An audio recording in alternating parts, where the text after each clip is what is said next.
A Dios, qué bueno es Dios, qué bueno es Dios, aleluya. Estamos una vez más aquí gozosos de estar celebrando estos 44 años. Alabado sea el Señor. Amén, hermanos. Gloria a Dios. Yo sé que nos vamos a ver como un puñito bien pequeñito, pero yo quiero que la iglesia Benecer se ponga en pie. La iglesia Benecer se ponga en pie, aleluya. Aleluya. Tenemos una linda representación, bendito sea el Señor. Dele más fuerte, dele un aplauso fuerte, fuerte, aleluya. Bendito Dios. Estos son una gran parte de los hermanos que en los últimos años estamos allá celebrando a Cristo. Bendito sea el Señor en nuestra iglesia de Benecer. Amén, hermanos. Pueden sentarse, aleluya. Bendito sea el nombre del Señor. Y le voy a decir algo a usted que quizá vino esta noche por primera vez a la campaña. Le garantizo que Dios le va a hablar. Le garantizo que el Señor tiene palabra para usted en esta noche. Alabado sea el Señor. Wow, qué poco dijeron amén. Aleluya. Bendito sea el Señor. Yo quiero entonar una alabanza esta noche antes de entregar al predicador.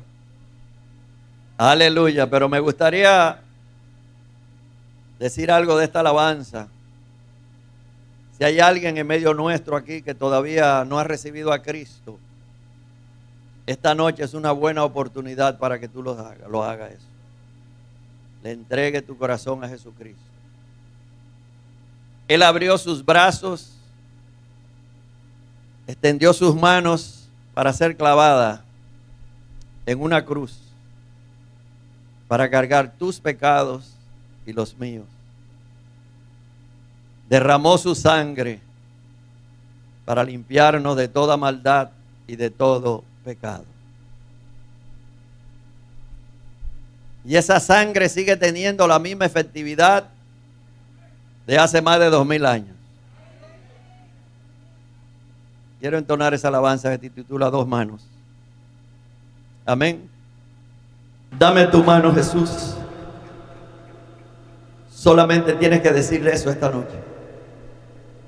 Señor, he entendido que te necesito. Y que como dice Hechos 4:12, porque en ningún otro hay salvación.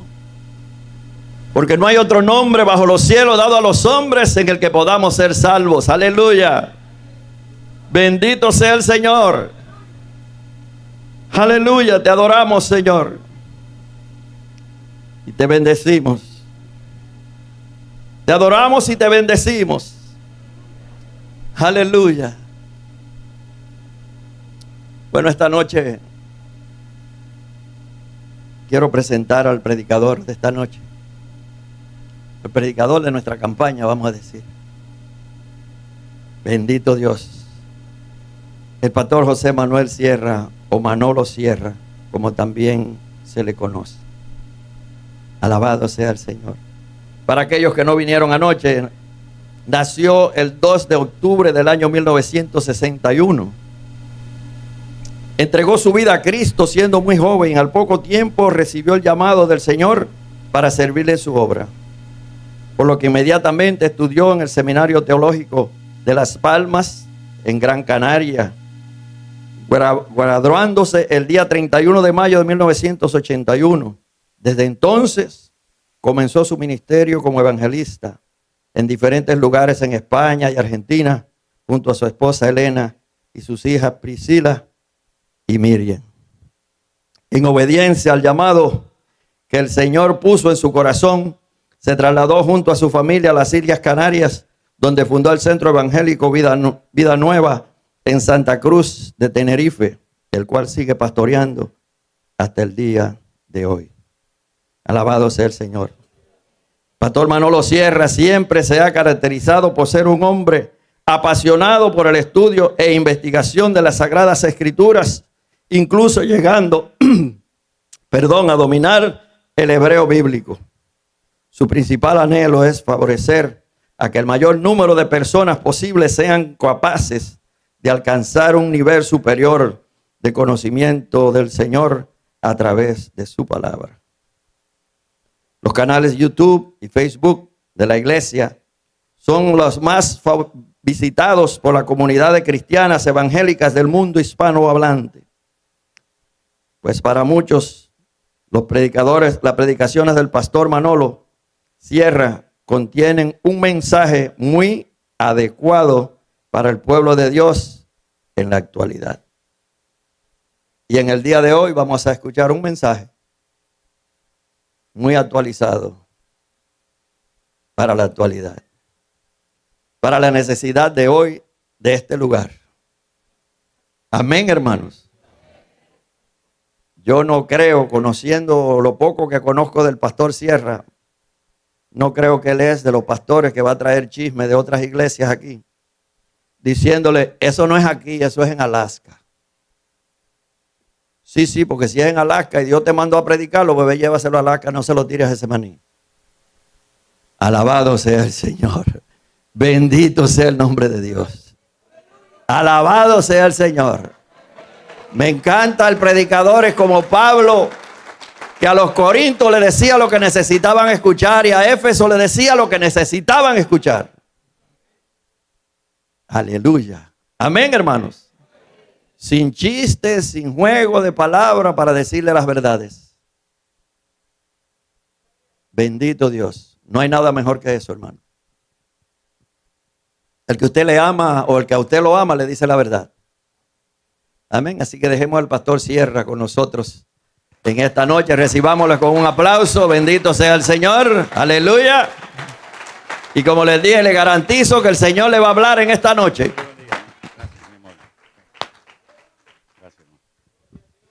Ustedes sí que son una congregación de fe. No, le voy a decir por qué. Porque aún no he dicho ni media palabra y ya me están aplaudiendo.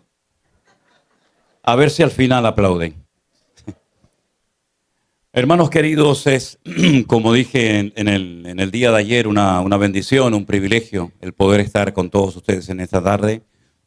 Estoy acompañado de mi esposa también, Elena, con la cual llevamos 40 años casados.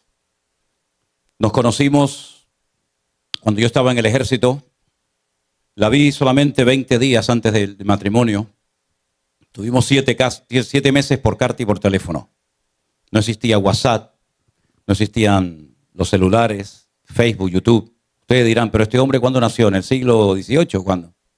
No, pero era la verdad, no existía en aquella época nada de eso. Uy, me alegro mucho de verles. Dios les bendiga. Y 20 días, 21 días solamente nos vimos físicamente antes de casarnos y algunos nos profetizaban en la carne diciendo que eso no iba a durar mucho tiempo. Pero lo que Dios une, nadie lo puede separar. Así es que estoy muy agradecido de que en este viaje me acompañe mi esposa Elena. Como decía ayer, no porque no quiera, sino porque no puedo aceptar invitaciones de iglesias, porque si me dedico a visitar iglesias, pues no puedo atender todo lo que el Señor nos ha ido dando en los últimos años. El Señor, a raíz de la pandemia, en marzo del 2020, comenzó a sorprendernos y abrir puertas en muchas partes del mundo, y hasta el día de hoy estamos involucrados en este ministerio. Nosotros estuvimos durante meses cerrados, viviendo dentro de la iglesia, predicando a sillas vacías, pero fue el tiempo que más gente nos escuchó. Podemos decir que estamos hablando de millones de personas que han podido escuchar el Evangelio durante estos años, y estamos muy agradecidos porque esto no ha hecho más que empezar. Porque por ahí yo vi un versículo, creo que es este que está aquí, dice que la gloria postrera de esta casa será mayor que la primera. Generalmente el postre, a mí me encantan los postres, ¿saben? Es lo más que me gusta en la vida. No hay nada que me dé tanta satisfacción y tanto placer como un buen postre. Me pueden poner carne, pollo, pescado, marisco, lo que ustedes quieran. Pero en cuanto llega el postre, a mí se me cae la baba, hermano. Es lo que más me gusta en la vida. No sé lo que tiene eso, pero yo estaría todo el día comiendo postres, le digo sinceramente, todo el día.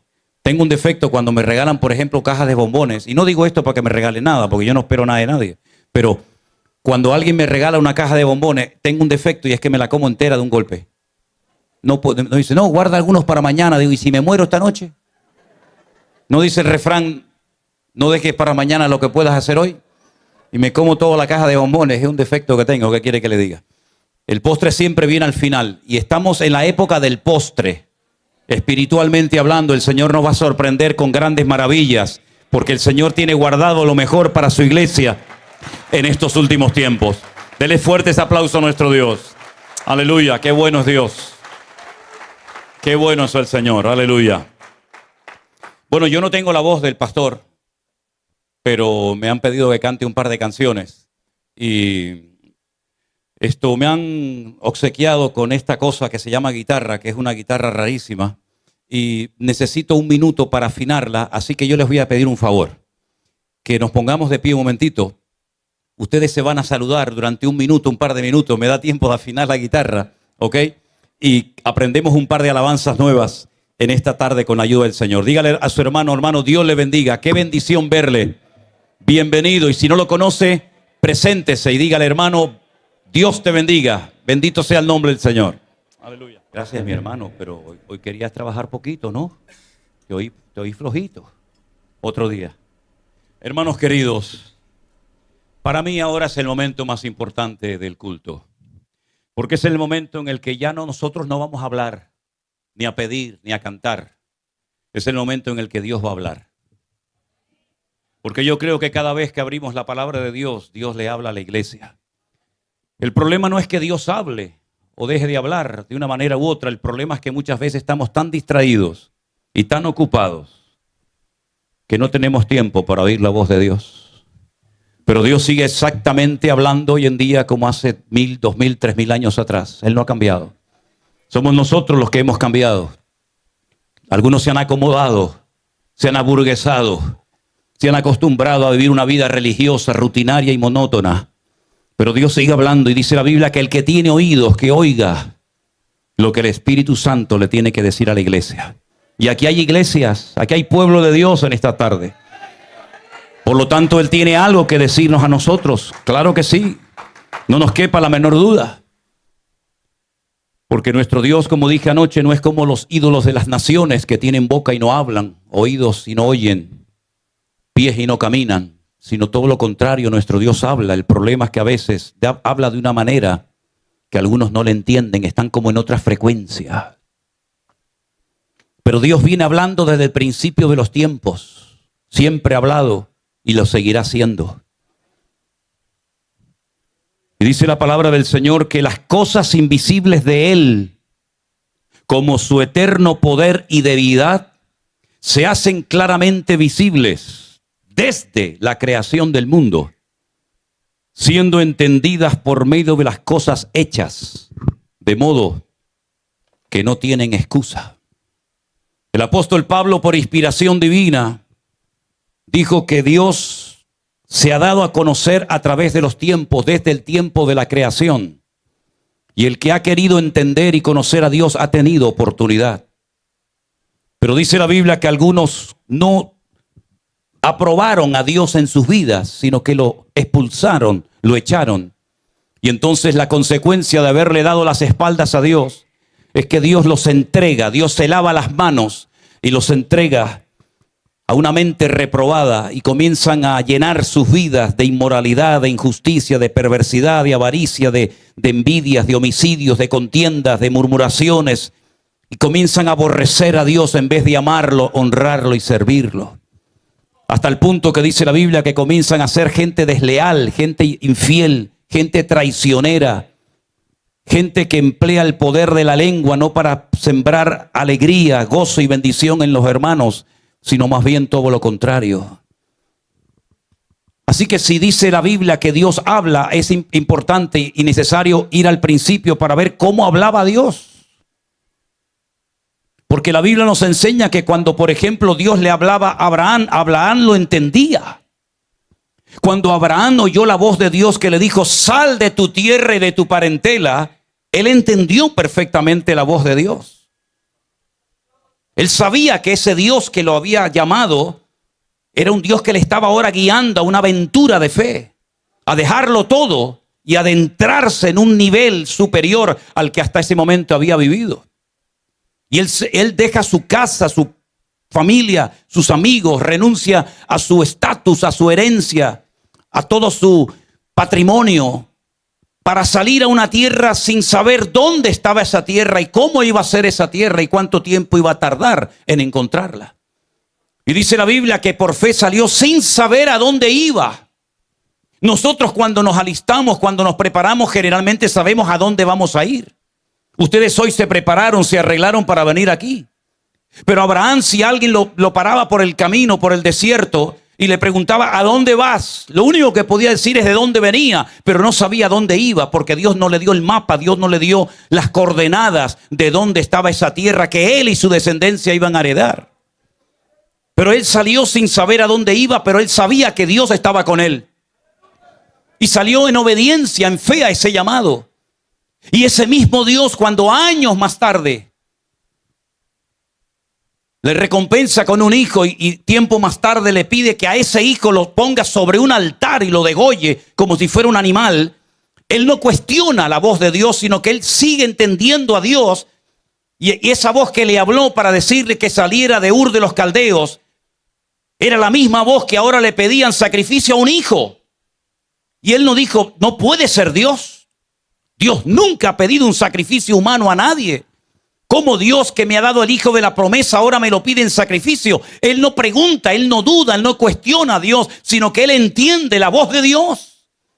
Porque Dios siempre ha hablado, el problema es que algunos no han querido oírle, o si le han oído, no han querido más bien obedecerle. Han hecho oídos sordos a la voz de Dios.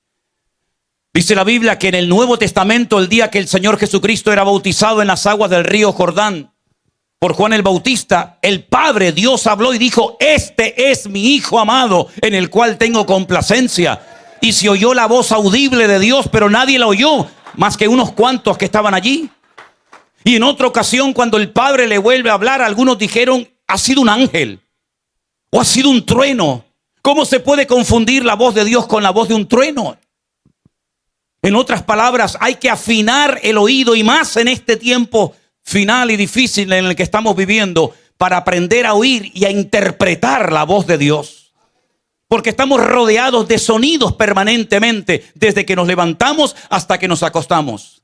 Constantemente oímos sirenas, constantemente oímos ruido, voces, perros, gente. Pero también Dios sigue hablando en medio de estos tiempos a su iglesia. Y por eso 7 veces, dice el Señor a cada una de las iglesias del Apocalipsis, el que tiene oídos para oír, oiga lo que el Espíritu Santo le está diciendo a la iglesia. Porque todavía Dios tiene mensaje para la iglesia de Getsemaní y para la iglesia de Ebenezer y para todas las congregaciones del mundo. Dios todavía tiene instrucciones, Dios todavía tiene palabra, Dios todavía tiene muchas cosas que decirnos. El problema es, ¿tienes tiempo para oír a Dios o estás demasiado ocupado, querido? Porque es tremendo cuando cristianos me decían en los tiempos de la pandemia, ahora voy a poder orar más que antes. Ahora voy a poder escudriñar las escrituras porque no he tenido tiempo para Dios. Es terrible que un cristiano, un hijo de Dios, lavado, comprado, redimido por la sangre de Jesucristo, diga que no tiene tiempo para su Dios. Oiga, si usted no tiene tiempo para ir al gimnasio, no pasa nada. Si usted no tiene tiempo para dormir todo lo que quisiera, no pasa nada. Si usted no tiene tiempo para ver la televisión o estar tonteando en internet hablando con gente que no conoce de nada, no pasa nada. Pero que usted no tenga tiempo como cristiano para oír a su Dios es una tragedia. Porque para Dios siempre hay que tener tiempo, mi querido hermano. Él tiene que ser lo primero en nuestra vida. Y si no es lo primero en nuestra vida, es que estamos mal, queridos hermanos. Si comenzamos a leer la Biblia desde el principio como cualquier libro, aunque la Biblia no es cualquier libro, evidentemente, nos vamos a encontrar que la primera revelación de ese Dios desconocido, pero que habla y se quiere dar a conocer, es muy interesante en el libro del Génesis. Los libros del Antiguo Testamento, y digo Antiguo Testamento, que es una expresión que yo suelo usar muy poco, casi nada, porque yo creo que es lo peor que podemos decir, en el sentido de que un testamento lo hace un señor que se va a morir y para que no se peleen los herederos hace un testamento. Y Dios no hizo ningún testamento porque Él no se va a morir nunca. En otras palabras sería un pacto, ¿no? Pero un testamento, y después se arrepintió y hizo otro. ¿En qué quedamos? ¿Era este o era el otro? Así que en el antiguo pacto, Dios se da a conocer por primera vez en la historia con un nombre poco conocido, pero que hay que explicarlo, hay que entender por qué Dios utilizó ese nombre cuando comenzó a poner en orden la creación. Y comenzó a dar órdenes con su palabra para darse a conocer como creador. El primer versículo de la Biblia empieza diciendo: en el principio creó Dios los cielos y la tierra. Y fíjese qué incoherencia tan grande, lo mal que se tradujo el versículo 2, que dice que esa tierra que Dios creó estaba desordenada y al mismo tiempo vacía.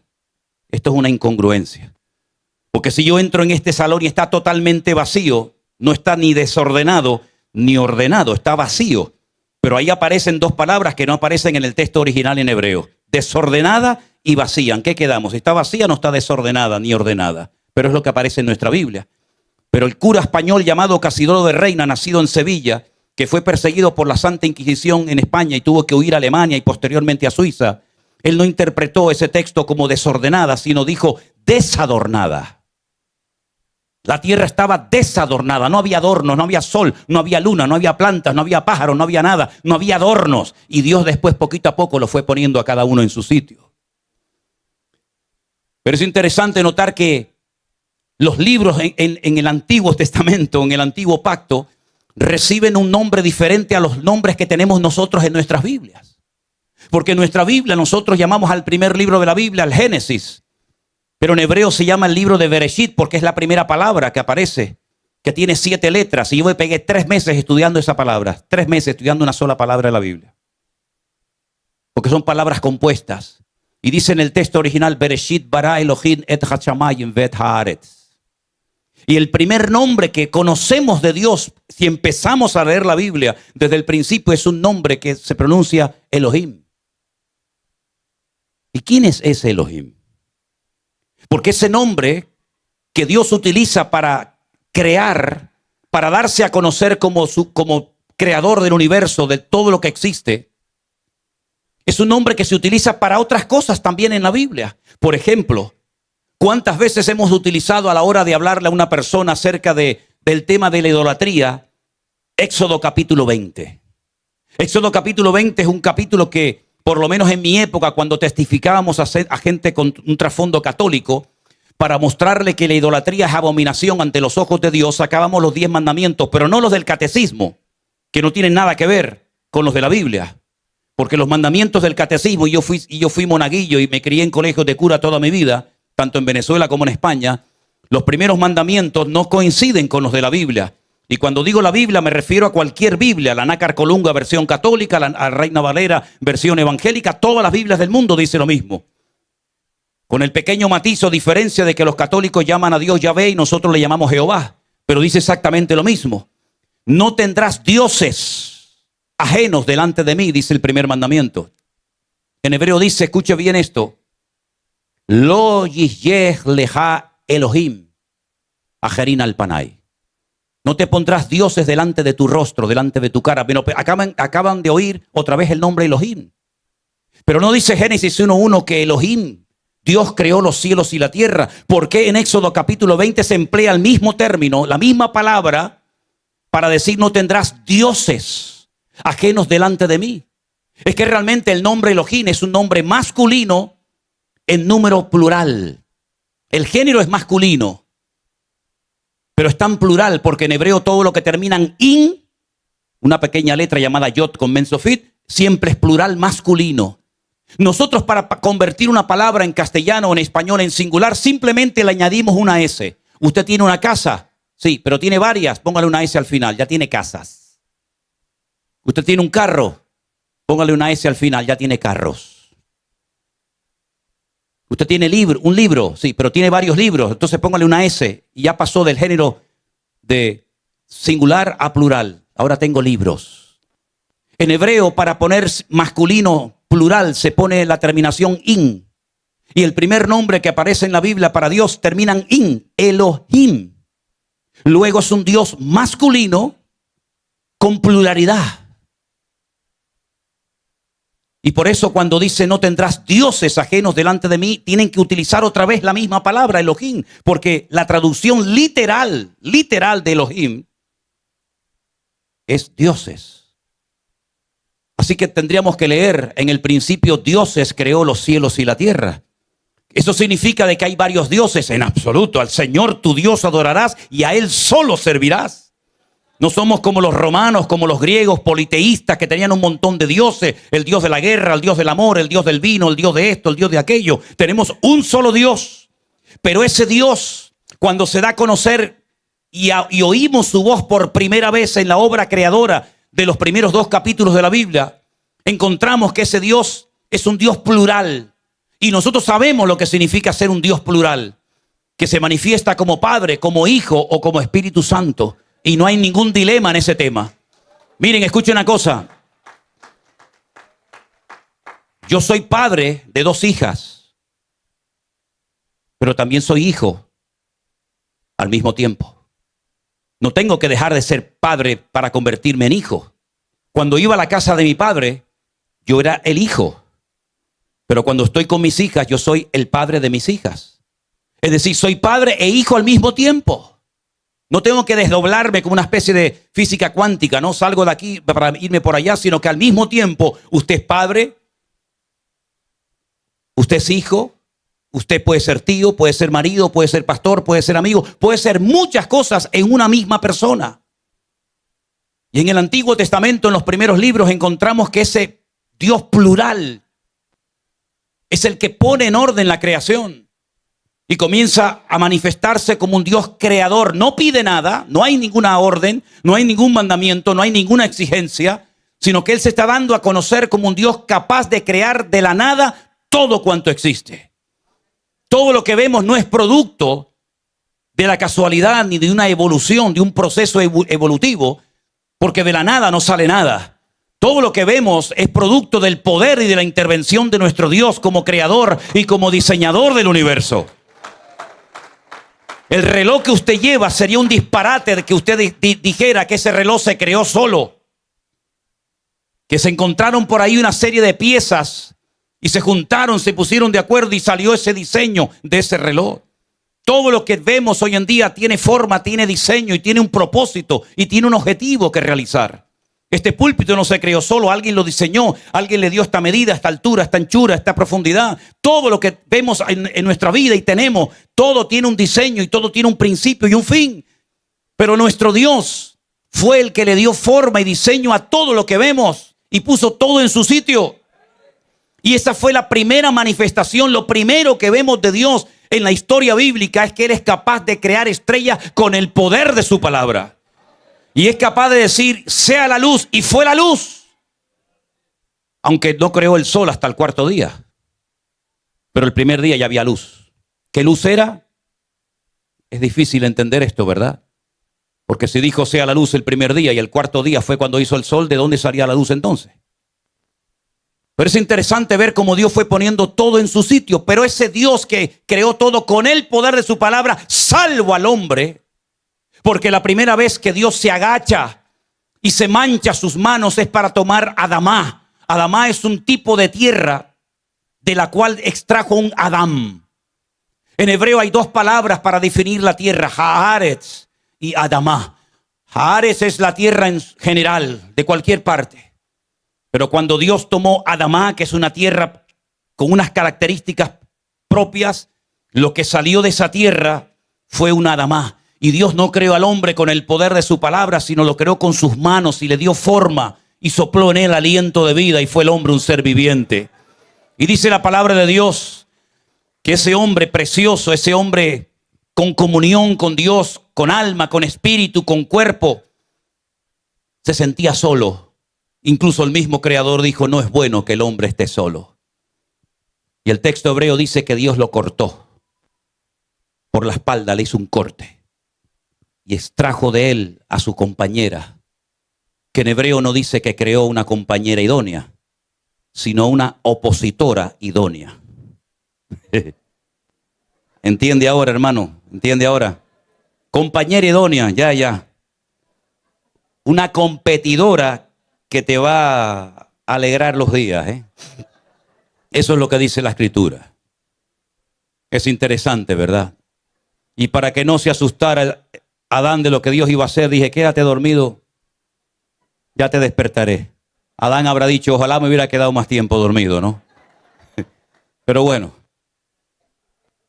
Pero Juan, el apóstol Juan, siglos, mucho tiempo más tarde, dice que esa palabra que Dios hablaba, y esto es algo que nos golpea la mente de una forma tremenda porque nunca lo hemos visto.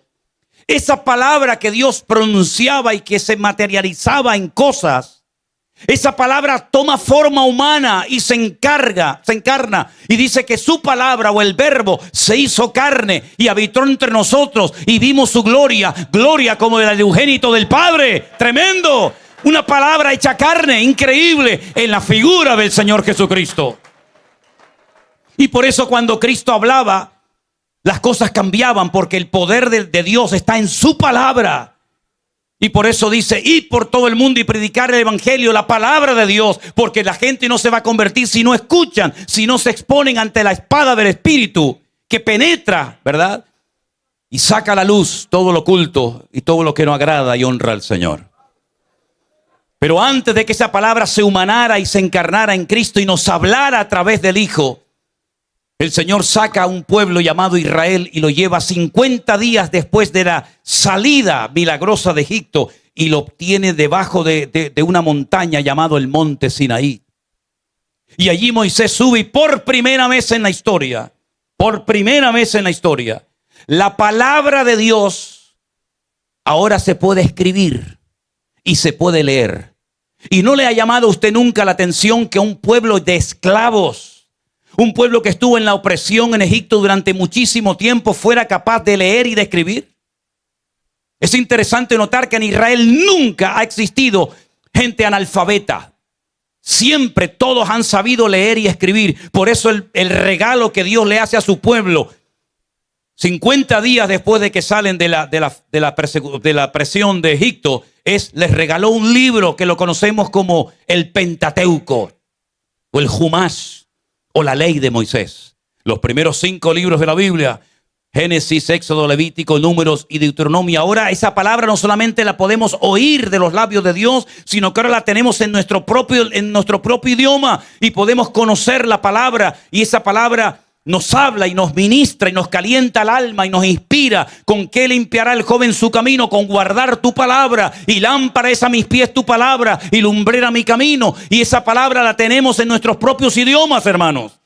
Y quiero decirle que cada vez que usted abra su Biblia, detrás de esta Biblia hay mucha sangre y muchas vidas que tuvieron que ser sacrificadas para que esta Biblia, en nuestro idioma, nos llegara a nuestras manos.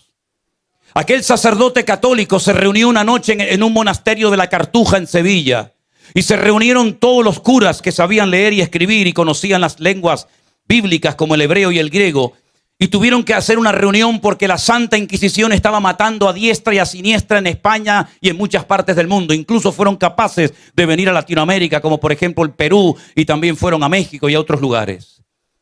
Esa noche decidieron algunos huir, escapar de España, escapar de la muerte. Otros decidieron quedarse. La historia cuenta que todos los que se quedaron fueron quemados en la hoguera y murieron. Los que huyeron decidieron hacer 2 grupos. Uno va por un camino y otro por otro. Se agarran a uno que por lo menos el otro escape. Uno de esos sacerdotes que huyó se fue a Suiza. Posteriormente se fue a Alemania, donde conoció a Martín Lutero. Y viendo la revolución, el impacto que estaba produciendo en Alemania y en Europa la traducción de la Biblia, él decidió, y el Espíritu Santo sin lugar a dudas puso en su corazón el deseo de traducir la Biblia al castellano antiguo, el castellano de Cervantes. Y lo hizo. Pero ¿y ahora cómo llevamos la Biblia a España? ¿Ahora cómo la llevamos?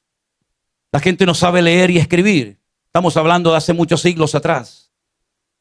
Y comenzó a orar y pedir sabiduría de parte de Dios para que aquellos pocos ejemplares de la Biblia pudieran traspasar la cordillera de los Pirineos y poderse poner en manos de personas de la nobleza, condes, duques, etcétera, que eran los únicos que sabían leer y escribir en aquella época. Y hablaron con un tal Julianillo, un hombre pequeñito y jorobado que transportaba toneles, barriles de vino en unas mulas y cruzaba los Pirineos frecuentemente. Y metió dentro de esos barriles ejemplares de la Biblia, pero tenía que orar Julianillo para que cuando se lo diera a alguien no lo traicionara y no le dijera a la Santa Inquisición que estoy trayendo la Biblia a España. Y lo hizo durante mucho tiempo hasta que finalmente lo atraparon y lo quemaron vivo en la hoguera. Y hermanos queridos, quiero decirles que detrás de cada letra, detrás de cada parábola, detrás de cada profecía, detrás de cada palabra de esta palabra de Dios, ha habido hermanos nuestros que dieron su vida y derramaron su sangre para que la palabra de Dios llegara hasta nuestras manos. Y es un privilegio poder tener toda la palabra de Dios en nuestras manos, desde el Génesis 1:1 hasta el Amén de Apocalipsis. Y es un libro que no cansa, es un libro que no caduca, no hay que añadirle nada, no hay que quitarle nada, está completa. La palabra de Dios fue inspirada por el Espíritu Santo de Dios. Un espíritu tan poderoso y tan revelador, que dice Romanos capítulo 8, que si el espíritu de aquel que levantó a Cristo de los muertos mora en vosotros, Él también vivificará vuestros cuerpos mortales por su espíritu que os fue dado. En otras palabras, es un espíritu de poder, de amor y de dominio propio. Es un espíritu que glorifica a Cristo, que toma cosas de Cristo y nos las hace saber. Por eso el Señor dijo: os conviene que yo me vaya, porque si yo no me fuese, el Consolador no vendría. Pero yo rogaría al Padre para que os envíe el Consolador, para que esté con vosotros para siempre. Él tomará de lo mío y os lo hará saber, y Él os recordará todo lo que yo os he enseñado. Y ese espíritu es el que ahora en el creyente mora permanentemente. Por eso nosotros no tenemos que ir a un punto en particular, como por ejemplo los judíos llevan siglos, 2 milenios, orando cada día, mañana, tarde y noche, vestidos de negro porque están de luto. Porque su anhelo es tener el Bet Hamikdash, la casa santa, el lugar donde Dios vuelva a poner su gloria. Pero el apóstol Pablo dijo, inspirado por ese espíritu: no quiero que ignoréis que ahora vuestros cuerpos son el templo del Espíritu Santo de Dios, el cual mora en vosotros. Así que usted puede sentirse acompañado aunque esté enfermo, aunque esté debajo de la tierra, en un túnel, donde sea. Usted puede saber que el Señor está conmigo porque su espíritu me acompaña 24 horas al día. Y ese espíritu se manifiesta en dones, en ministerios, en fruto, y estará con nosotros siempre. Ahora bien, no siempre los hombres que después comenzaron a escribir otros pasajes bíblicos, inspirados por el mismo Espíritu, recibieron todos a la vez la misma revelación. Sino que después del tiempo de la creación, donde Dios dio a conocer su poder creador, después de la ley que recibieron en el desierto, vinieron los profetas, los hombres que tenían contacto y línea directa con el Creador. Los hombres que eran la voz de Dios en el tiempo en el que les tocó vivir. Y ahí podíamos hablar de Daniel, de Ezequiel, de Jeremías, de Habacuc, de Sofonías, de Zacarías, de tantos y tantos hombres que progresivamente Dios les fue revelando todo el plan y todo el diseño hasta llegar al final de los tiempos. Y es interesante notar cómo esos profetas a veces escribían y profetizaban cosas que no entendían, como por ejemplo Daniel, que dice que no entendía nada, pero el Señor le decía: escribe, sella las palabras de este libro, porque esto no es para tus días, sino para el final de los tiempos. Y siempre después de una visita a una iglesia en cualquier lugar, el último mensaje que yo predico siempre es un mensaje escatológico. Mañana voy a hablar acerca de lo que está a punto de ocurrir y está ocurriendo ya como parte de los últimos tiempos. Y es interesante notar cómo ese Espíritu Santo fue inspirando y diciéndole a uno cómo se iba a llamar el Mesías: Emmanuel, el que nacerá de una virgen. Y a otro le dijo cómo moriría, crucificado entre malhechores. Y a otro le dijo dónde nacería, en Belén de Judea. Y así fue dando pinceladas hasta llegar al clímax de la revelación divina. Y por ahí se levanta uno de los discípulos de Cristo, llamado Juan, que fue sin lugar a dudas el hombre más cerca del corazón de Cristo en el Nuevo Testamento. Aquel que se atrevió a decirle al Señor en la Santa Cena o en la Última Cena: Señor, ¿quién te va a entregar? Todos le preguntaban: ¿seré yo? ¿Seré yo? ¿Seré yo? Pero él no hizo esa pregunta. Él hizo otra pregunta. Él dijo: ¿quién es, Señor? Porque yo sé que yo no te voy a entregar a ti. Y el Señor le dijo: presta atención, Juan. Fíjate bien lo que voy a hacer. Hoy en día hacer eso no tiene ningún sentido. Pero en aquellos tiempos, cuando usted le quería mostrar amistad a una persona, primero lo recibía en su casa. Usted tenía que estar dispuesto a dar su vida por esa persona que acogía en su hogar. Le tenía que acoger con cariño, con amor, lavarle los pies, perfumarlo, darle hospedaje, incluso su propia cama. Y si alguien venía a matar a su huésped, usted era capaz de entregar a sus propias hijas para que las mataran o las abusaran antes de entregar al huésped que usted tenía en su casa. Fíjese qué tremendo. Y el detalle de más amor que se podía tener con una visita era coger un trocito de pan, mojarlo en un plato con vino y mirándola a la cara, sin palabras, usted se lo daba. Eso era algo simbólico que significaba: mi casa es tu casa. Mis posesiones son tus posesiones. Y te defenderé hasta la muerte y estaré siempre a tu lado si tú quieres estar conmigo. Cuando Juan le pregunta al maestro: ¿quién es el que te va a entregar, Señor? El Señor le dice: presta atención, Juan, tú sabes lo que voy a hacer y lo que significa esto. Cogió un trozo de pan, lo mojó en vino y le dijo: Judas, ven, toma. Judas hipócritamente lo comió, pero dice que al instante no soportó la presión del amor de Dios. Se levanta, sale corriendo y es la única persona en toda la Biblia que dice que Satanás se le metió en el cuerpo y fue a entregar al maestro. Juan fue el único que oyó el latido del corazón de Cristo porque se recostó en el costado, en el pecho del Señor. Juan tuvo el privilegio de poder llevarse hasta el día de su muerte nada más y nada menos que a María, la madre del maestro, a su casa en Éfeso, donde ambos murieron. Las conversaciones, las preguntas que le habrá hecho, ¿verdad? Los secretos que le habrá contado acerca de la infancia, de la adolescencia y de la juventud del maestro habrán sido tremendas. Y cuando Juan, el Señor le pone en su corazón a escribir un evangelio, sabe tantas cosas del Señor, sabe cosas que ningún discípulo sabe, ha oído conversaciones que nadie ha oído. Él decide escribir un evangelio y por eso el evangelio de Juan es diferente al de Mateo. No tiene nada que ver ni Mateo, ni Marcos, ni Lucas con el evangelio de Juan, porque Juan, que conoce al Señor, que ha oído su voz, que sabe interpretar la voz del maestro, él lo que hace es escoger de todos los milagros que hizo, que fueron miles, porque él llegó a decir: si todas las cosas que Cristo hizo y dijo se hubieran escrito una por una, pienso que no cabrían los libros en el mundo.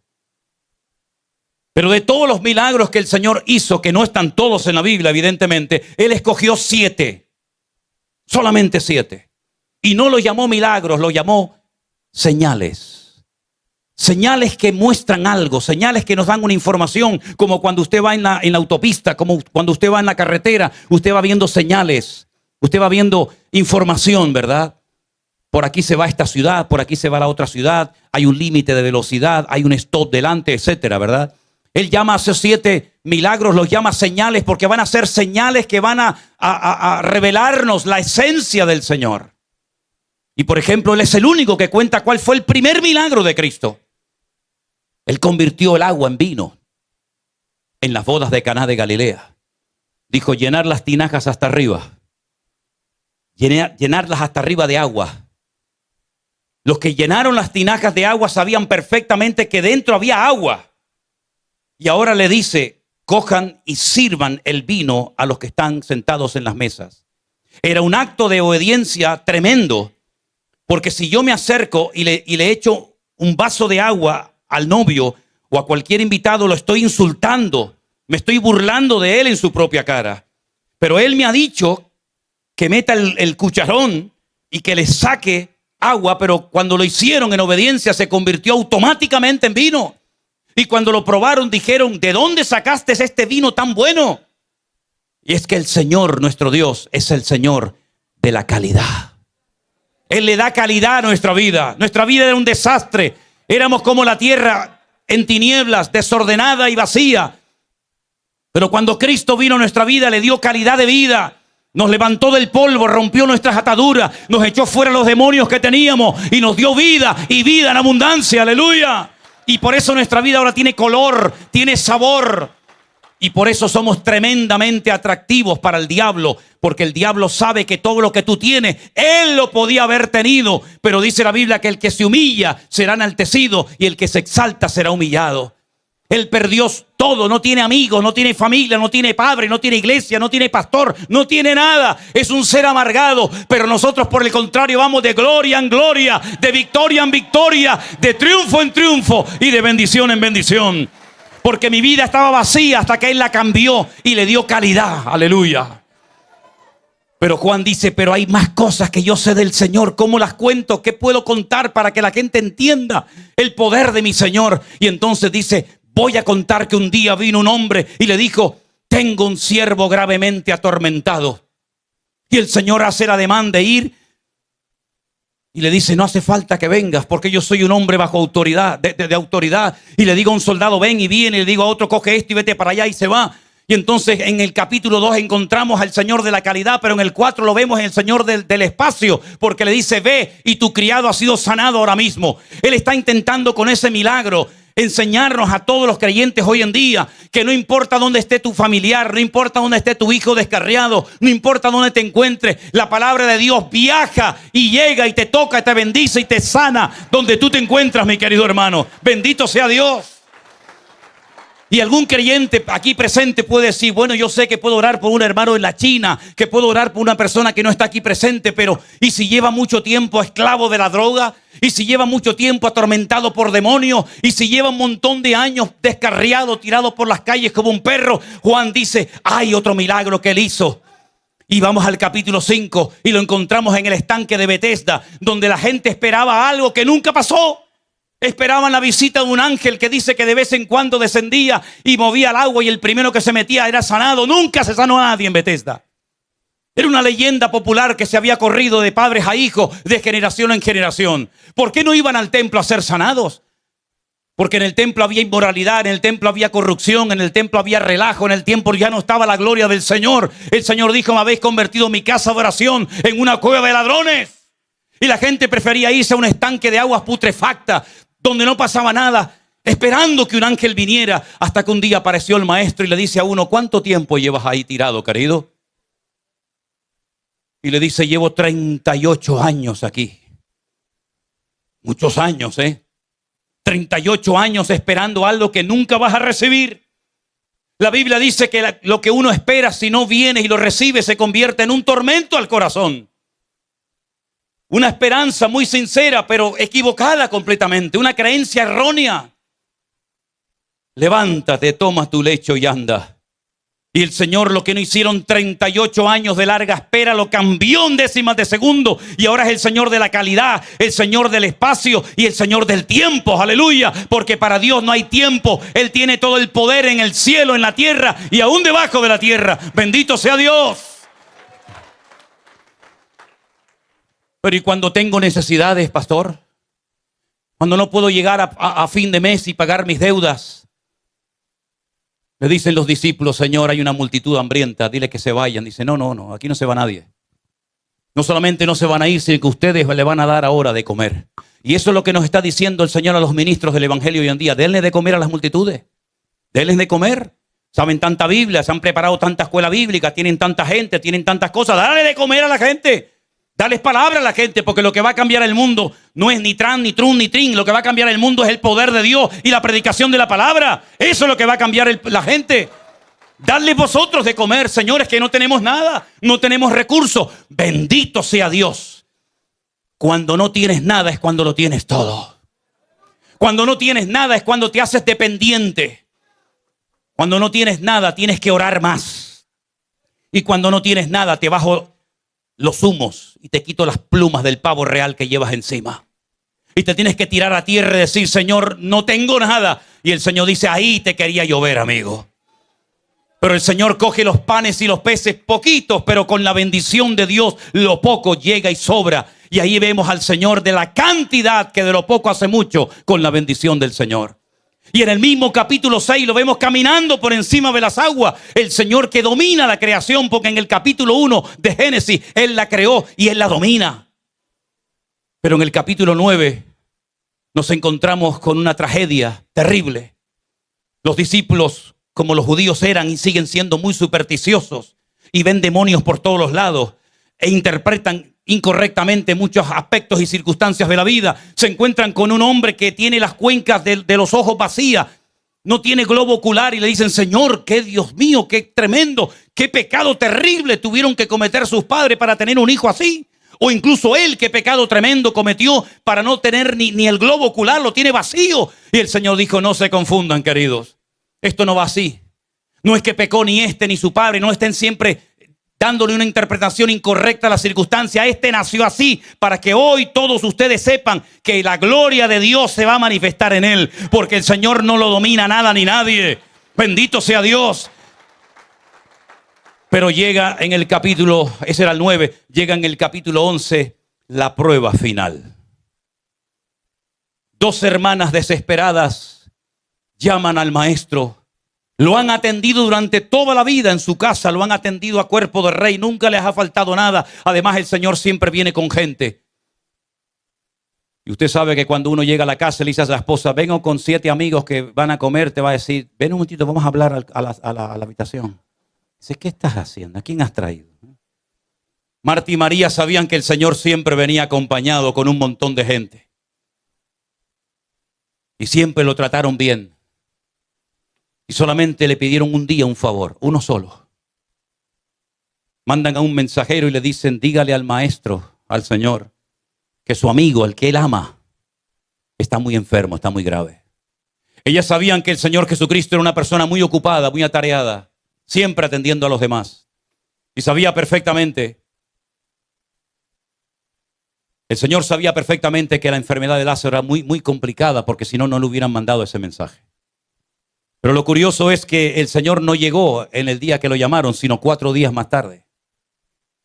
Y los judíos creían y creen que a los 3 días el alma sale del cuerpo y no vuelve a entrar más hasta el día postrero, hasta la resurrección del tiempo postrero. Y ya científicamente, pues también el cuerpo comienza ya a derretirse, a convertirse en líquido y ya no hay nada que hacer. Y cuando el Señor llega al 4.º día, las 2, no una sola, las 2, aquella Marta afanada y la otra tan espiritual, las 2 se pusieron de acuerdo y le lanzan al maestro la misma palabra de queja. Si tú hubieras estado aquí, nuestro hermano no habría muerto. En otras palabras, tú eres el culpable de que mi hermano haya muerto. Porque yo te llamé. Tú dijiste en tu palabra, clama a mí, yo te responderé. Yo clamé, yo te busqué, yo escuché esa palabra cuando tú predicaste. Pedid y se os dará, buscad y hallaréis, llamad y se os abrirá. Yo estaba allí, Señor. Yo te oí que tú dijiste, todo el que pide recibe, todo el que busca halla y todo el que llama se le abrirá. Yo me aprendí de memoria tu sermón. Yo te oí que tú dijiste, ¿qué padre de vosotros si su hijo le pide pan, le dará una piedra? ¿Cuánto más mi Padre Celestial os dará las cosas que ustedes necesitan? Señor, yo hice mi parte, yo cumplí, yo oré, yo clamé, yo te busqué y me has fallado, Señor. Y el Señor le dice, yo soy la resurrección y la vida. El que cree en mí, aunque esté muerto, vivirá, querida. Le sacude la conciencia, le recuerda la palabra, le dice, ¿quién soy yo? Es importante que sepamos lo que hace el Señor, pero también quién es el Señor. Porque a veces que la gente viene a la iglesia y te cuentan lo que Dios ha hecho en su vida, pero en el fondo no saben quién es el Señor. Como aquel que dijo, no, a mí me dijo alguien que tomara mi lecho y me fuera, pero ¿quién era? No sé quién es. Sé que me sanó, pero no sé quién es. Y tú tienes que saber lo que hace el Señor y quién es el Señor. Y entonces cuando ellas oyen esa palabra, dicen, sí, Señor, nosotras somos judías, nosotros no somos paganas, nosotros hemos sido criados en la ley de Moisés, nosotros sabemos que nuestro hermano y todas las personas resucitarán en el día postrero. Y Jesús dijo, no, yo no hablo del día postrero, yo hablo de hoy. Vamos al cementerio. Si usted entra a la tumba de Lázaro, y yo he estado dentro de la tumba de Lázaro en Israel, no es una tumba que está así, digamos, a nivel de calle, sino que hay como una especie de escalera de caracol, ¿no? De piedra que usted baja y allí hay una lápida de granito donde ponían al muerto y arriba ponían una piedra, cerraban herméticamente el sepulcro. Y yo le dije a los hermanos afuera, grítenme, llámenme. Y me llamaban y yo no oía nada adentro. Y el Señor Jesucristo cuando llegó al sepulcro dijo, quitad la piedra. Y ya empiezan, ¿verdad? Las excusas, señores, que sabe lo que pasa, que nuestro hermano hace 4 días que está muerto. Ah, ahora te acuerdas que está hace 4 días muerto. Yo sé que hace 4 días que está muerto, pero ¿y qué más da? quitad la piedra. Y el Señor dice que dijo a la gran voz, Lázaro, sal fuera. Y Lázaro salió, no caminando, no podía caminar. Estaba atado por un sudario, por unas vendas que le apretaban el cuerpo como una mortaja. Y salió dando saltitos como un canguro. Y cuando está fuera, le dice, ahora ustedes, desatadlo y dejadlo ir. La gente que viene a la iglesia, escuche bien, espera un momento. La gente que viene a la iglesia del mundo, vienen muertos en sus delitos y pecados. Aunque coman, respiren, tengan dinero, viajen o lo que sea, están muertos espiritualmente hablando, porque su espíritu está desconectado de la fuente de la vida, que es nuestro Dios y Creador. Y cuando aceptan a Cristo, nacen de nuevo. Él os dio vida cuando estabais muertos en vuestros delitos y pecados.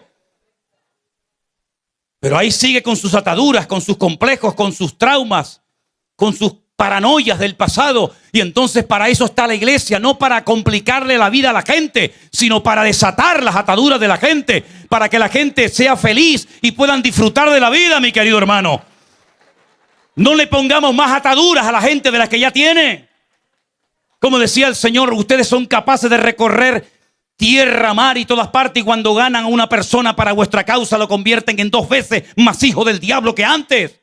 La iglesia está para hacer feliz a la gente, para que aprendan a vivir en familia, para que disfruten de la vida y no tengan miedo a ir al campo, a ir a la playa. Esto no puedo hacer. Hermano, el Señor nos ha llamado a libertad, por supuesto, no a libertinaje, pero el Señor dijo, desatadlo. Nosotros tenemos que desatar a la gente de sus complejos y decirle, déjese ya de maldiciones del pasado. Ahora usted es nueva criatura en Cristo Jesús. Las cosas viejas pasaron. He aquí todo hecho nuevo. No tenga miedo. No, es que mi padre fue un alcohólico. ¿Y qué?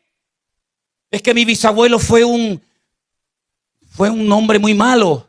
Las cosas viejas pasaron y aquí todo es hecho nuevo. Los padres no morirán por los pecados de los hijos, ni los hijos morirán por los pecados de los padres, sino que el alma que pecare, esa es la que morirá. Hay iglesias que la gente tiene que pagar para que le saquen los demonios. ¿Qué demonio le vamos a sacar a un hijo de Dios lavado y comprado y redimido por la sangre de Jesucristo? ¿De qué estamos hablando? De aquí para arriba estoy santo, de aquí para abajo estoy endemoniado. ¿Qué cosa es esa? El Señor hace una obra completa, mi querido hermano. Usted lo que necesita es madurar, interiorizar las verdades bíblicas y no estar viendo al diablo por todas partes, sino viendo a Cristo por todas partes, desde que se levanta hasta que se acuesta, porque usted es más que vencedor. Es que tengo pesadillas. Pues vamos a orar. Pero tener pesadillas no es tener un demonio. Rascarse mucho, y el demonio del pica pica. No. Tenía yo un amigo que se levantaba por la mañana y decía, Señor, háblame, guíame, muéstrame lo que tengo que hacer. Y veía pasar un pájaro y decía, para allá me voy. Y yo le dije, mira, ven para acá. Madura un poco, chicos. Madura ya, que ya es hora. Tenía otro que decía, Padre, háblame. Sí, Marín de Open Cucaramaca, la titri fue, aquí fue. ¿Qué estás haciendo, mijo? Un día estábamos trabajando en una obra. A mí me encanta estar en obras y construir paredes, edificios, y me encanta todo eso. Y estaba yo un día solo en una de las iglesias que tenemos en Canarias, trabajando en un andamio bien en alto, y de repente viene por atrás un hermano y me dice, hola, buenos días, hermano. Digo, hombre, buenas tardes, ¿no? Y le digo, ¿qué haces por aquí? Dice, es que el Señor me dijo que viniera a ayudarte. Digo, ah, qué bueno. Oye, una pregunta, ¿y cómo te lo dijo? ¿Cómo me dijo que digo? Tú me acabas de decir que el Señor te dijo que vinieras a ayudarme. Y mi pregunta es, ¿cómo te lo dijo? Dice, bueno, yo me levanté por la mañana, metí la mano en el bolsillo, saqué una moneda y dije, cara, le voy a ayudar. Cruz, no le voy a ayudar. Digo, ¿tú qué edad tienes, hermano? No, 40 y pico. Digo, ¿a ti no te da vergüenza? Y el día que no tengas moneda en el bolsillo no ayudas ni a tu padre, no ayudas a nadie. ¿Qué cosa es esa? Es tiempo de madurar, hermanos. En paz me acostaré, asimismo dormiré, porque solo tú, Señor, me haces vivir confiado. Aunque un ejército acampe contra mí, no temerá mi corazón, porque Él es mi luz y mi salvación. ¿De dónde vendrá mi socorro? Mi socorro viene del Señor, el que hizo los cielos y la tierra. En otras palabras, mi querido hermano, somos libres, libres en el nombre de Jesús. La obra de Cristo es completa. Viva en paz, hermano. Vea al Señor por todas partes. Disfrute de sus hijos, de los nietos, de su mujer, de su marido. Disfruten de la vida, mis queridos hermanos. No estén todo el día asustados, todo el día viendo al diablo por todas partes, todo el día quejándose. No, cuando usted conoce la voz de Dios, cuando usted tiene comunión con el Señor, usted dice: qué privilegio tan grande haberte conocido en mi vida, Señor. El Señor habló en la creación. El Señor habló a través de los profetas. El Señor habló a través de las leyes del Antiguo Testamento. Pero mire lo que dice este versículo y termino. Dios, habiendo hablado muchas veces y de muchas maneras en otro tiempo a los padres por los profetas, escuche bien, en estos postreros días nos ha hablado por el Hijo, a quien constituyó heredero de todo y por quien asimismo hizo el universo. Él es el resplandor de su gloria. Él es la imagen misma de su sustancia. Él es el que sustenta todas las cosas con la palabra de su poder. Él es el que efectuó la purificación de nuestros pecados y se sentó a la diestra de la majestad en las alturas y fue hecho superior a los ángeles. Y ante Él se doblará toda rodilla y toda lengua confesará que Él es el Señor, para gloria de Dios el Padre. Fuertes aplausos al Hijo, fuertes aplausos al Mesías, al Hijo de Dios. Bendito sea tu nombre, Señor. Usted quiere que Dios le hable. Usted quiere que Dios le hable. Métase en su habitación. Cierre la puerta, apague el teléfono. Póngase de rodillas. Y su Padre que le ve en secreto le recompensará en público. Déjese de estar todo el día y dice: pastor, ore por mí, pastor, ore por mí, dime palabra, pastor, dime palabra. Digo, pero usted se cree que yo no tengo otra cosa en la vida más importante que hacer, que está todo el día dándole palabra a usted. ¿Usted ora? No. ¿Usted lee la Biblia? No. Dice, entonces, ¿qué quiere? ¿Usted qué quiere? Teníamos un hermano hace muchos años en una de nuestras iglesias que estaba todo el día quejándose. No tengo dinero, no puedo pagar esto, no puedo pagar lo otro. Todo el día pidiendo oración. Venía un pastor: por favor, ore por mí. Venía otro: por favor, ore por mí. Y un día yo lo llamé aparte y digo: una pregunta, hermano, ¿tú oras? Dice: es que no tengo tiempo para orar. ¿Y lees la Biblia? No mucho. Digo: ya está bien, ya está bien. No te vamos a seguir malcriando ni pasando la manita por la espalda. Porque aquí no estamos para pasarle la mano a nadie. Aquí estamos para formar soldados en el ejército de Jesucristo. A partir de ahora usted doble rodilla. A partir de ahora usted busque el rostro de Dios. A partir de ahora usted haga su parte y Dios le va a sorprender cada día con milagros, señales y prodigios en su vida. Si usted quiere que Dios le hable, tenga comunión y relación con el Señor. Si usted quiere que Dios le hable, conozca al Hijo como su Señor y Salvador personal. Mire, yo no sé lo que tienen las madres, no sé lo que tienen las mujeres que son madres, pero cuando su hijo pequeño lloraba, ¿usted no reconocía su llanto? Usted decía: ay, el niño está llorando. Y había una guardería con 500 niños y el que lloraba era el suyo. Usted lo reconocía inmediatamente. Se hizo un experimento recientemente en Europa. Había un rebaño de ovejas enorme. Y decían a la gente: venga y llame a las ovejas. Las ovejas no hacían ni caso. Pero en el momento en el que aparecía el pastor de las ovejas, el pastor hacía un mínimo gesto, una pequeña exclamación, y las ovejas inmediatamente venían corriendo porque conocían la voz de su pastor. ¿Conoce usted la voz de su Dios? ¿Por qué tantos creyentes se equivocan? ¿Será Dios? ¿Será el diablo? ¿Seré yo? ¿Estaré equivocado? ¿Será la voluntad de Dios? ¿No será la voluntad de Dios? Porque no conocen de verdad la voz de Dios. Están jugando no sé a qué. Han perdido tanto tiempo en juguetes y en tonterías que se han olvidado de afinar el oído para aprender a discernir y a oír la voz de su Dios. Y hoy en día más que nunca la iglesia tiene que prestar atención a lo que el Señor está diciendo. Y Dios desde hacía muchos siglos no hablaba tan claro como en aquellos días de la pandemia. Habló muy claramente a la iglesia. Algunos entendieron el mensaje y otros todavía no se han dado cuenta de nada. Algunos oraban para que volviéramos a la normalidad. Yo oía creyentes que decían: vamos a orar porque tenemos ganas de volver a la normalidad. Y yo decía: Dios mío, la normalidad es esta.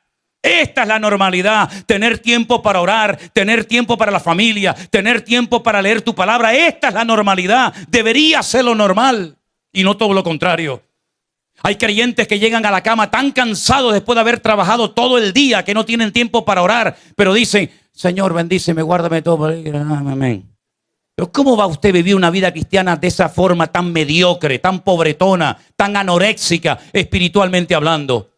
Usted tiene que meterse en la palabra, conocer al Señor, dialogar con Él, sentir su presencia, hermano, prepararse cada día. Y no vivir una vida de aventura espiritual, sino de seriedad, de honestidad, de santidad, de orden, de obediencia en el Señor. Después se quejan si no les salen las cosas como ellos querían. Pero es que tienes que romper tu agenda, querido. Tu vida la tiene que organizar el que te compró. El que te compró tiene todos los derechos de tu tiempo, de tu familia, de tus posesiones, que es el Rey de Reyes y Señor de los señores, mi hermano. Dios sigue hablando hoy en día, claro que sí. Pero ¿saben que en hebreo oír significa obedecer? Es lo mismo. Lishmoa, lishmoa. El que tiene oídos para oír, obedezca. Se tradujo en castellano por el que tiene oídos para oír, que oiga, pero se podía haber traducido perfectamente también, porque es un verbo polivalente. El que tiene oídos para oír, obedezca lo que el Espíritu está diciéndole a la iglesia.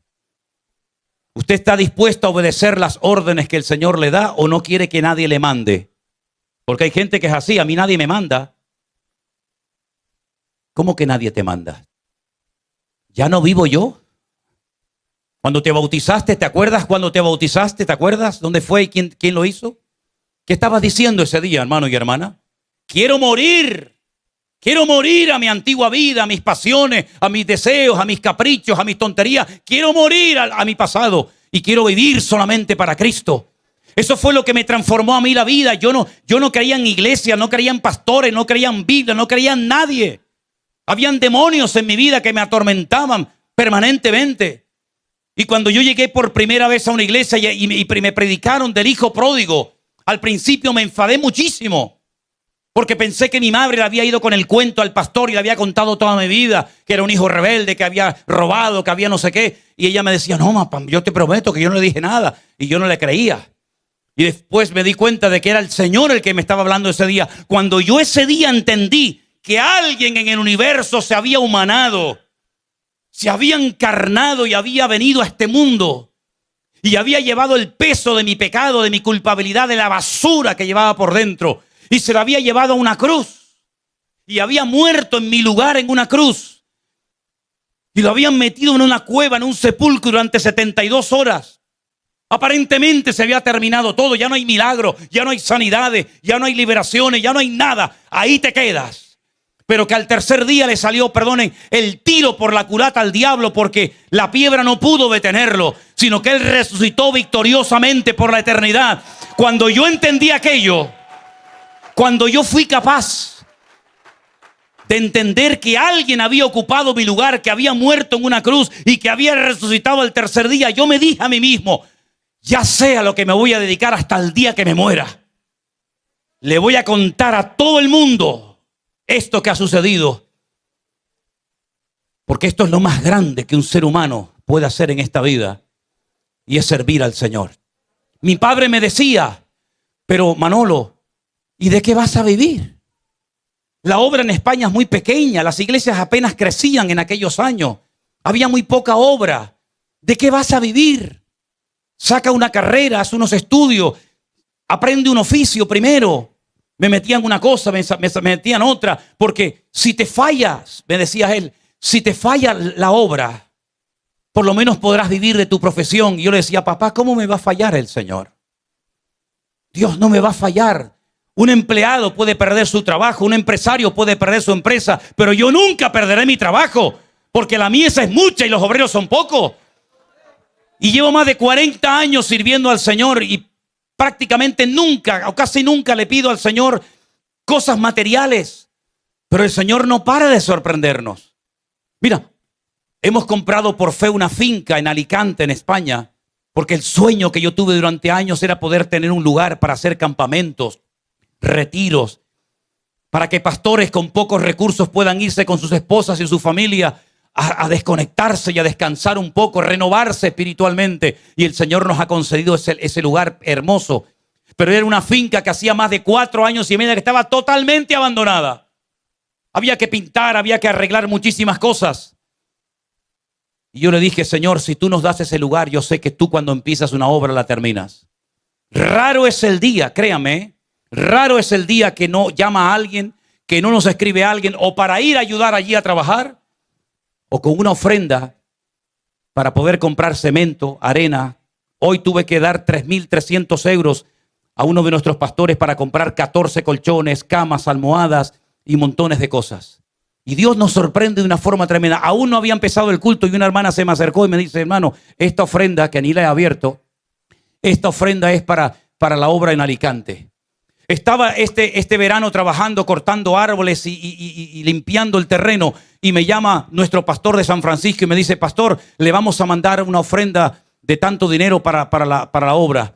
Cuando hoy el pastor nuestro de Alicante me decía, hay que comprar camas, hay que comprar colchones, hay que comprar esto, hay que comprar lo otro. Digo, bueno, ¿cuánto vale todo esto? Y me dice, este dinero, 3.300 y pico de euros. Se me acercó un hermano esta mañana y me dice, esa ofrenda que te hace falta para eso, nosotros te la vamos a dar. Ese es el Dios que yo tengo, mi hermano. El Dios que me ve en secreto y me recompensa en público. Y ese Dios es el que en esta tarde está aquí llamando a la puerta de tu corazón. ¿Te atreves a entregarle tu vida a Él? ¿Te fías de Él? ¿Te fías de Él? ¿O dices, yo ya soy muy mayor? Pues como eres muy mayor, procura dedicar los últimos días que te quedan a servir al Señor, ya que no lo hiciste cuando eras joven. Es que soy muy joven. Gloria a Dios, tienes un montón de años teóricamente por delante. No pierdas el tiempo.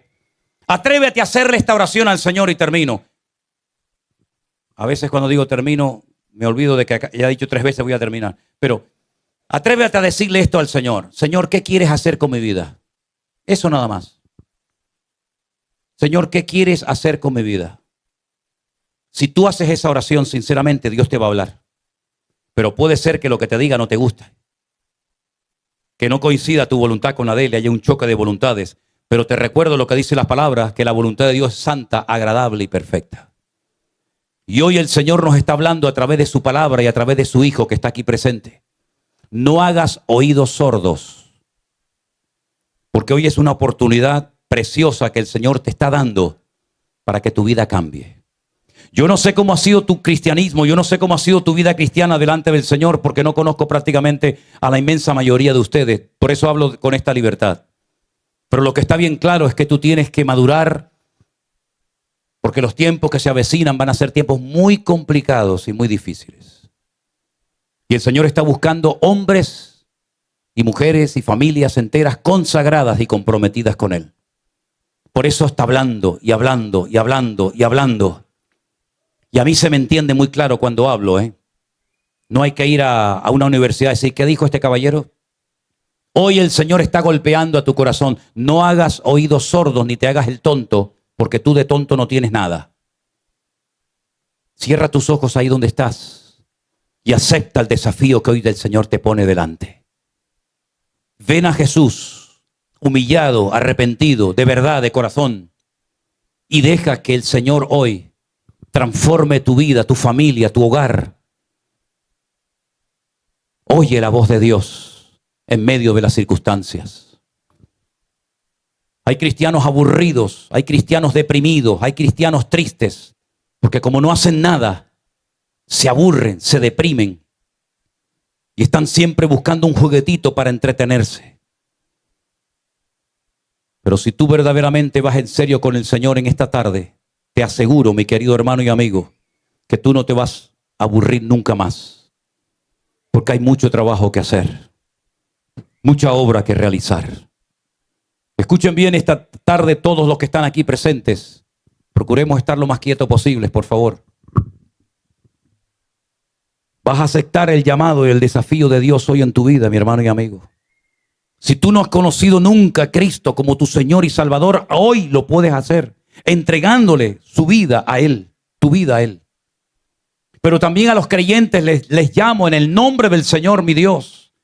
Conságrese, comprométase con el Señor. Salga de esa vida superficial, de poco compromiso, de poca entrega, de poco todo. Y diga, Señor, yo quiero ir en serio contigo. Vamos a abrir el altar para que en esta tarde los que le quieran entregar su vida al Señor pasen al frente y para que los hermanos y hermanas creyentes en Cristo Jesús que quieran comprometerse con la obra del Señor, usted también pueda dar un paso de fe adelante y pueda decirle al Señor: aquí estoy, Señor. Aquí hay gente que ha huido del llamado de Dios durante años. Pero hoy el Señor te recuerda que cuando Dios llama, no se retracta ni te tiene que pedir perdón. Aquí hay gente que estuvo sirviendo al Señor con un deseo tremendo y se han olvidado de ese servicio que le prestaron al Señor. Ven a Cristo en esta noche, mi hermano. Inclina tu rostro, por favor. Vamos a orar en esta tarde a nuestro Dios. Gracias. Oramos. Gracias. Gracias, Señor Jesús. Gracias.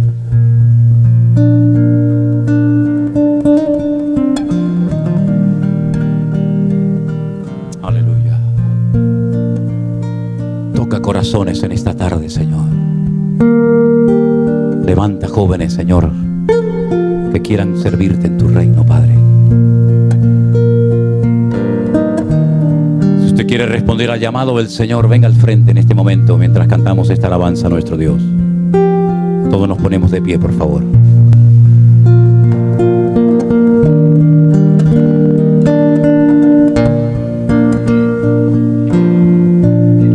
No es el momento volver atrás. No es el momento de abandonar. Sigue adelante, aleluya, mirándolo a Él. Pronto llegaremos al hogar. Cántalo conmigo una vez más. Olvidando lo que queda atrás, extendiéndome a lo que está delante. Prosigo a la meta, al llamado de mi Dios. Con paciencia llegaremos al hogar.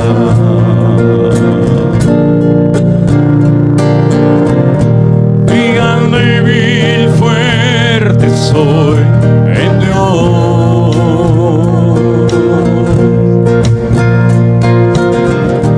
Cristo, yo soy más que vencedor. Aleluya. Él renueva hoy mi fuerza. Aleluya.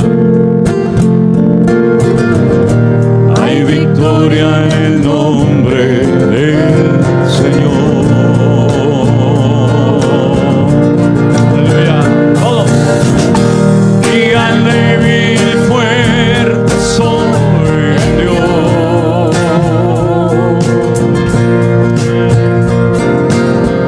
En Cristo yo soy más que vencedor.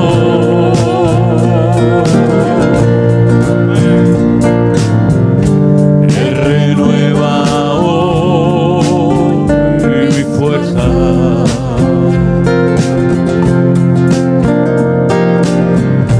Hay victoria en el nombre del Señor. Amén. Hay victoria en el nombre del Señor.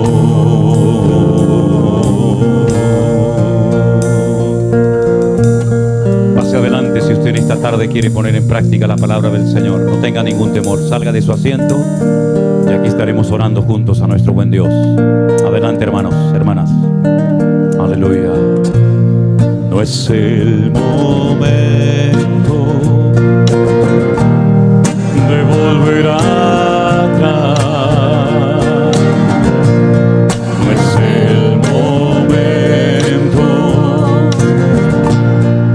de abandonar. Sigue adelante, mirándolo a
Señor, que están delante de tu altar. Mira, Señor, cada alma, cada vida, Señor. Estos jóvenes, estos hombres, estas hermanas. Oh, Señor, en el nombre de Jesús, que tu palabra corte, Señor, que tu palabra levante y anime. Y que podamos cada día, Señor, ser una iglesia, un pueblo unido, comprometido, sin perder el tiempo, sin quitar la mirada de ti, Señor. Aunque no entendamos todo, pero solamente tenemos que entender algo. Es tiempo de compromiso. Es tiempo de ir a por todas, Señor. Y te pedimos en el santo y bendito nombre de Jesús, usa nuestras vidas. Dígaselo al Señor, hermano querido. Usa mi vida, Señor. Miren, saben, hoy les hablé un poquito de Juan. Vamos a hacer números redondos, ¿les parece? Imagínese usted que cuando Juan escribió el libro del Apocalipsis tenía 100 años, ¿vale? Conoció al Señor cuando aproximadamente tenía 30. Ahora tiene 100. Quiere decir que los últimos 70 años de su vida ha estado sirviendo al Señor. Cuando una persona sirve al Señor por tanto tiempo, 70 años, parece que ya lo sabe todo, ¿sí o no? Sin embargo, cuando usted lee el libro del Apocalipsis, el Señor le dice: Juan, ven, ven Juan, ven, no temas. Yo soy el primero y el último, el que estuvo muerto, mas he aquí que vivo por los siglos de los siglos. Cuando él ve al maestro en el cual se recostó aquella noche en Jerusalén y le preguntó: ¿quién es, Señor? Él tenía toda la confianza de hablar con su Señor. Pero dice: cuando le vi, caí como muerto ante sus pies, porque sus ojos eran como llama de fuego, sus pies eran como el bronce bruñido, su cabello era como blanca lana, y llevaba un cinto de oro por el pecho. Y oí su voz que era como estruendo de muchas aguas. Si usted comienza a hacer una lista de todas las revelaciones, de todos los títulos, de todos los nombres que el Señor le da a Juan en el Apocalipsis, uno dice: Señor, todavía quedaba tanto por aprender. Te conocí como el pan de vida, te conocí como la luz del mundo, te conocí como el camino, te conocí como la verdad y la vida, te conocí como la puerta de las ovejas, te conocí como el buen pastor, pero ahora te veo como el león de la tribu de Judá, como el alfa y el omega. Ahora te veo triunfante y glorioso, Señor. Y le dice el Señor: sigue escribiendo, Juan, no te canses. Manda este mensaje a las iglesias de Asia Menor para que sepan que yo estuve muerto, mas he aquí que vivo por los siglos de los siglos. En otras palabras, todavía hay mucho más para cada uno de nosotros de parte del Señor. Todavía hay mucho camino por recorrer. ¿Qué sabes del Señor? Gloria a Dios por lo que sabes. Gloria a Dios por lo que has servido. Gloria a Dios por estos 44 años. Pero hay más en el Señor para nosotros, hermano. Hay mucho más. Hay almas para ganar para Cristo. Queda todavía mucho camino por recorrer. Sigan esforzándose, sigan apoyando la obra, sigan amando a sus pastores, sigan apoyando la obra del Señor, porque estos tiempos finales van a ser tiempos muy interesantes, muy interesantes. ¿Y saben lo bueno de todo esto? Lo bueno de todo esto es lo malo que se va a poner todo. Solamente los que estén firmes y constantes en el Señor verán en estos tiempos la gloria del Señor. ¿Cuántos dicen amén? Dígale a su hermano: sé firme, dígaselo. Sé firme y constante en la obra del Señor siempre. Sigue avanzando, dile. Sigue avanzando. Sigue creciendo en el Señor. Sigue creciendo en el Señor. Aleluya. Gracias, Señor. Y dígale algo conmigo.